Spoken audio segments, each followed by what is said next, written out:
Una de las formas más preciosas de entender la obra de Cristo a tu favor es saber que Él bebió la copa de la ira de Dios para que tú y yo no la tengamos que beber. La ira de Dios constantemente en la Biblia es simbolizada como una copa de vino que le va a hacer daño a uno, que uno se la va a tomar, lo va a emborrachar y se va a terminar desmayando y cayendo y quizás hasta muriendo. Así se representa la ira de Dios. Y es que recordemos que Dios es lento para la ira. Una copa se va llenando poco a poco y el vino se va fermentando con los años. Así el ser humano sin Cristo va acumulando ira para el día de la ira, dice la palabra. La copa de la ira del Señor se va llenando y además ese vino se va fermentando y se va volviendo más fuerte hasta que llegue el día que colmamos la paciencia de Dios y el Señor derrama esa copa sobre las naciones y entonces viene el juicio y la ira de Dios sobre la humanidad perdida. Mire en Jeremías 25 cómo simbólicamente se habla de esa copa de la ira de Dios. 25:15 de Jeremías, lea conmigo, dice: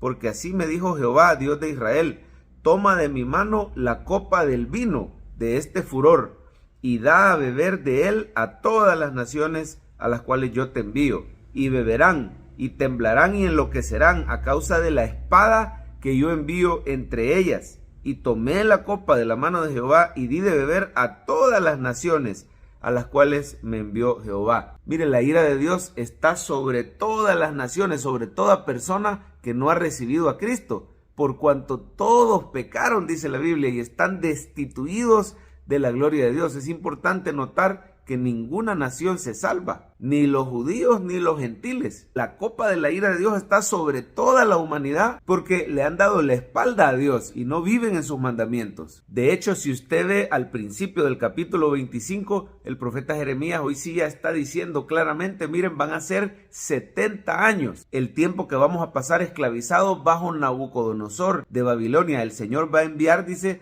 a Nabucodonosor su siervo, como diciendo que Dios es soberano e iba a enviar a los ejércitos del norte como castigo, como juicio, como la copa de la ira sobre Judá, pero también sobre las demás naciones. Incluso al final de esos 70 años, esa copa iba a alcanzar a los mismos babilonios. Bueno, usted sabe que después Babilonia fue conquistada por los medos y los persas. Así que esta palabra se cumplió. Las naciones bebieron de la copa de la ira de Dios. ¿Cuál es la diferencia hoy? Cristo Jesús ha hecho la diferencia en nuestras vidas. Oiga bien el mensaje de este día para usted. Usted y yo no vamos a beber jamás de la copa de la ira de Dios, porque el Señor Jesucristo la bebió por nosotros cuando fue a la cruz. ¿A dónde se ve Cristo? Aquí en Jeremías 25 y 26.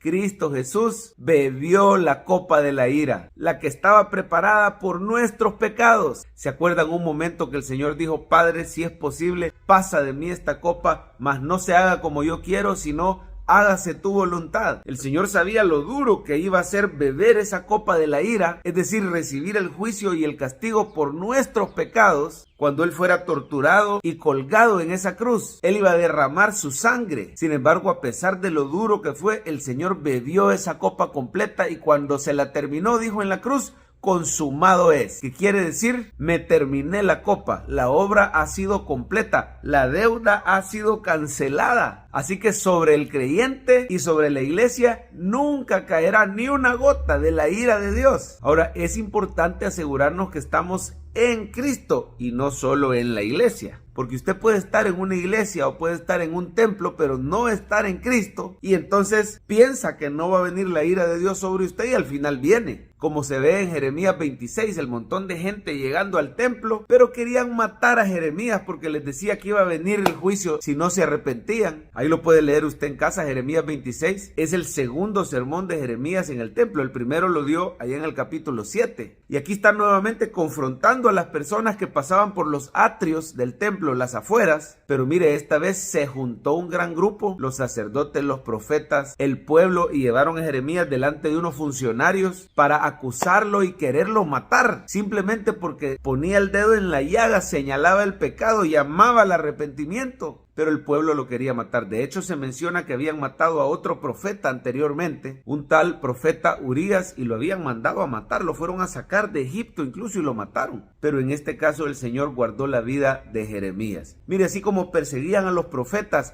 así al final persiguieron a nuestro Señor Jesucristo y lo llevaron a la cruz. Pero la diferencia es que Cristo es el Hijo de Dios. Él bebió la copa de la ira para que tú y yo no la tengamos que beber. No te conformes solo con ir a una iglesia o estar en un templo. No te conformes con tener apariencia de creyente, sino de todo corazón entrégale tu vida a Jesucristo para que Él se lleve la ira y la condenación que estaba sobre nosotros. Con un corazón sincero reconoce tus pecados y pon tu fe en aquel que vino a este mundo, vivió una vida perfecta y fue a la cruz por ti. Dile gracias, Señor, por derramar tu sangre y lavarme de todos mis pecados. Creo que resucitaste al tercer día. Creo que me haces un hijo de Dios, que Dios es mi Padre, que el cielo es mi hogar. Te pido que me transformes por dentro y me hagas más y más como Jesús. Dependa diariamente del Espíritu Santo para dar fruto que glorifique al Señor. Y vivamos todos los días agradecidos porque Cristo bebió la copa de la ira.